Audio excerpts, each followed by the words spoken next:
Ready to forge your own legend.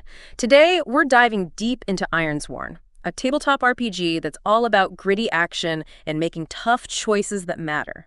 And before you ask, we're sticking with the original Ironsword, not the Starforged stuff. Good place to start.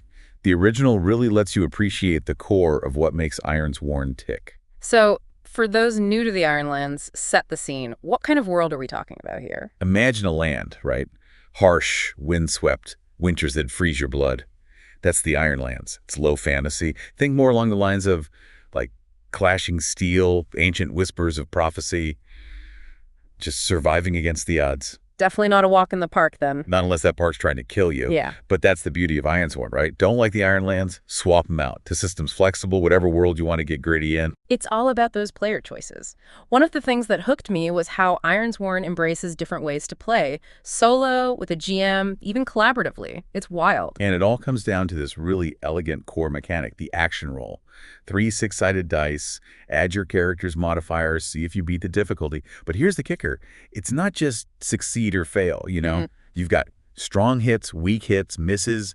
Each one adds this whole other layer to the outcome. Oh, tell me about it. My first time playing, I was exploring this creepy old ruin, decided last minute to try and decipher this inscription. I got a weak hit. Never good. Let me tell you, I figured it out, sure, but also triggered a hidden trap. Talk about consequences. Taught me real quick, in Ironsword, even your wins can bite you. Exactly. It's what keeps the game exciting. You're always on edge, never know what to expect. It's not just about what you want to do. It's about dealing with the aftermath when things inevitably go sideways. And speaking of sideways, we got to talk about momentum. That's where things get really interesting. Momentum, right. Not just some number on your sheet. This is your character's luck, their fate, flowing, ebbing. You do something awesome, momentum, make a bad call, lose momentum. Oh, and it gets worse. It can go negative, which, trust me, you don't want. Okay, so our heroes are in this unpredictable world, fate hanging by a thread. But how did they make their mark? How do their stories take shape? Vows. It's more than a quest, you see. It's a promise, etched in iron, you might say. Drives their whole journey, their purpose. Right, like that iron will we were talking about. And Ironsword gives you different levels of vows, right? Not everything has to be this massive undertaking. Exactly. Think of it like you're starting out, maybe you're facing a troublesome vow, recovering something stolen, clearing out a bandit camp, that kind of thing.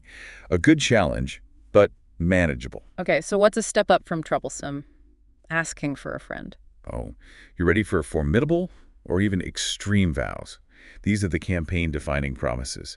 Uniting clans, those epic journeys, maybe even taking down a legendary beast, those kinds of things. Sounds intense. So how do you even track progress with something like that? Progress tracks.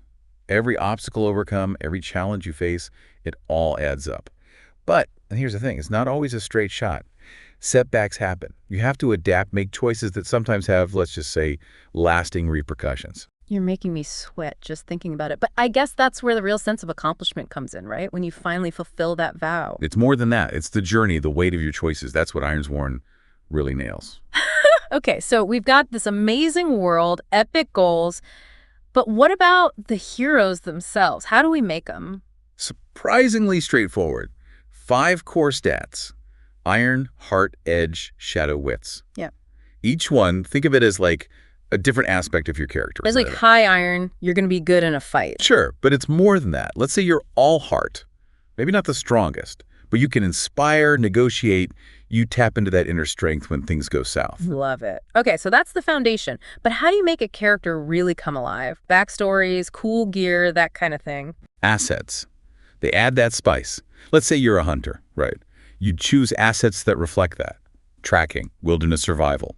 Or maybe you're a bard, spinning tales, inspiring with music. Reminds me, I had this character, a tinker, obsessed with ancient tech, couldn't win a fist fight, but their wits and gadgets, lifesavers, what other assets are out there? Oh, tons. Combat talents for the fighters, rituals. Because even in the Ironlands, there's a touch of magic. Bonds with other characters could be a blessing or a curse.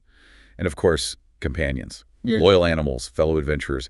They even get their own stories. So much to work with. Stats, assets, and of course the choices they make along the way. It all builds something special. But no matter how prepared you are, Ironsword always has a surprise waiting. Am I right? You know it. And that, my friend, is where the oracles come in. Oracles. Right. We've talked about this unforgiving world, tough choices, epic journeys. But the oracles, those always felt like where Ironsworn gets really wild. It's like having a built-in story prompt generator. So say I'm in the middle of a game, exploring, I don't know, some ancient tomb. How do I actually use an oracle? Okay, so you're about to open this big stone door, right? And you've got that feeling something bad's on the other side. Instead of just deciding what's there, you ask the oracle, what awaits me beyond this door? Spooky. Then what? Roll the dice. Check the oracle tables. Let's say it gives you a test of wits. Now it's up to you, maybe your fellow players, to figure out what that means in your game. Okay, so is it a riddle to solve? A trap that requires some clever thinking to get around? Maybe. Or maybe it's something totally different. The oracle doesn't give you the answer, it just sparks your imagination. I love that. So even if you're playing solo, it can really throw you for a loop. Exactly. It forces you to get creative. Yeah. And if you're playing with others, even better. Everyone gets to throw in ideas, see where things go. And that's what makes Ironsworn so special, right? It's about more than just following a pre-written story. It's about embracing the unknown, making those choices, and seeing where the path leads. Exactly. And sometimes that path leads to something even better than you could have planned. Well said. So for our listeners out there, those who are ready to jump into the Ironlands, what's the one thing you want them to remember? Ironsworn is about telling your own story, on your own terms. It's about embracing the struggle, the tough calls, because that's where the real growth happens. Love it. And one last thought for those listening. If you could swear an iron vow, a real binding promise, what would it be? What journey would you undertake, knowing it wouldn't be easy, but it would be yours? Let that question guide you, whether you're exploring the Ironlands or a world of your own creation. That's it for our Ironsworn deep dive. We hope you've enjoyed this glimpse into a world of iron vows and endless possibilities. Until next time, keep those dice rolling.